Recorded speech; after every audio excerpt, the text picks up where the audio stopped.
बिस्मिल्लाहिर्रहमानिर्रहीम अस्सलाम वालेकुम एंड वेलकम टू द इसके फिजिकल थेरेपिस्ट। उम्मीद करता हूँ आप खैरियत से होंगे। मैं हाजिर हूँ एक नए लेक्चर के साथ और आज हम जिस टॉपिक पर बात करेंगे वो है spinal cord and nerve root, जिसमें हम डिस्कस करेंगे नर्व रूट, डर्माटोम्स, मायोटोम्स और स्क्लेरोटोम्स।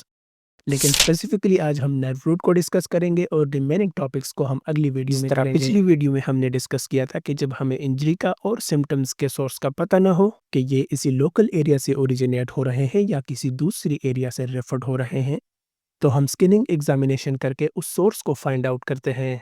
स्किनिंग एग्जामिनेशन में इंक्लूड है neurological testing, special test, palpation और स्ट्रेंथ टेस्टिंग। अगर आप चाहते हैं कि आप बहुत ही इफेक्टिव और बेहतर स्किनिंग एग्जामिनेशन करें और उस पेन के अननोन सोर्स को फाइंड करें, तो ज़रूरी है कि आपको उन साइन और सिम्टम्स का पता हो जो स्पाइनल कार्ड और नर्व रूट से आते हैं और जो पेरिफेरल नर्व से आते हैं। Let's go to discuss the nerve roots. ये पेरिफेरल नर्व का वो पोर्शन होता है जो नर्व को स्पाइनल कार्ड के साथ कनेक्ट करता है।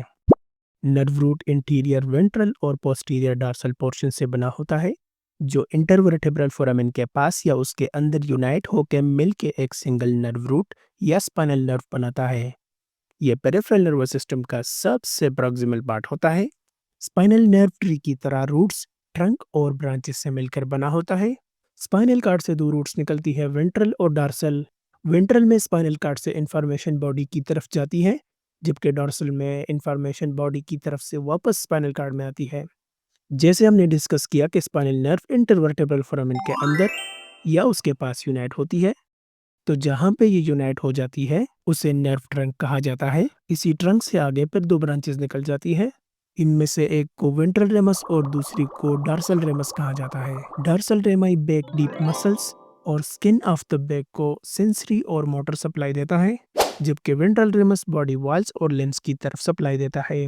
ह्यूमन बॉडी में टोटल 31 नर्व रूट पेयर्स होती हैं, जिनमें 8 सर्वाइकल, 12 थोरेसिक, 5 लंबर, 5 सेक्रल और 1 कॉक्सिजल। ये नर्व रूट स्पाइनल कार्ड के हर एक लेवल से निकलते हैं।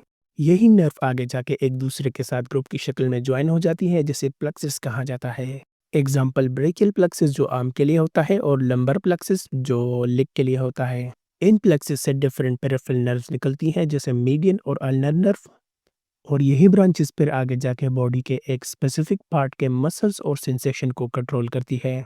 इस अरेंजमेंट के रिजल्ट में ये होता है कि एक सिंगल नर्व रूट एक से ज्यादा पेरिफेरल नर्व में सप्लाई देता है। फॉर एग्जांपल मीडियन नर्व में सिग्नल C6, C7, C8 और T1 से आती है, और अल्नर नर्व में सिग्नल C7, C6 और T1 से आती है। तो अगर नर्व रूट C8 में डैमेज आता है या उस पर प्रेशर आता है, तो इससे मीडियन और अल्नर नर्व दोनों इफेक्ट हो जाती है, और ये दोनों जहाँ जहाँ सप्लाई देती है वो एरिया भी इफेक्ट हो जाता है। नर्व रूट की जब लीजन होती है, जैसे कंप्रेशन या उसमें डैमेज आता है, तो इससे symptoms like paresthesia, tingling, pain and muscle weakness आती है। इसी तरह से सेम सिम्टम्स पेरिफेरल नर्व के इंजरी में भी आती है, लेकिन सिम्टम्स का पैटर्न डिफरेंट होता है। जैसे अगर नर्व रूट की लीजन होती है तो डर्माटोम्स या मायोटोम्स इफेक्ट हो जाते हैं, जो उस नर्व रूट से कंट्रोल होती है। एग्जाम्पल, अगर C7 की इंजरी होती है तो इससे ट्राइसेप वीक हो जाता है और एक द मिडल फिंगर टिंगलिंग होती है। लेकिन अगर पेरिफेरल नर्व में इंजरी आती है तो इससे सिम्टम्स उसी स्पेसिफिक एरिया तक लिमिटेड होते हैं जहां पेरिफेरल नर्व सप्लाई देता है।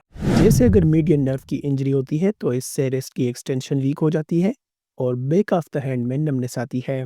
ये फिजियोथेरेपिस्ट के लिए बहुत हेल्पफुल होता है और इसी से ही वो एग्जैक्ट काज आइडेंटिफाई कर लेता है।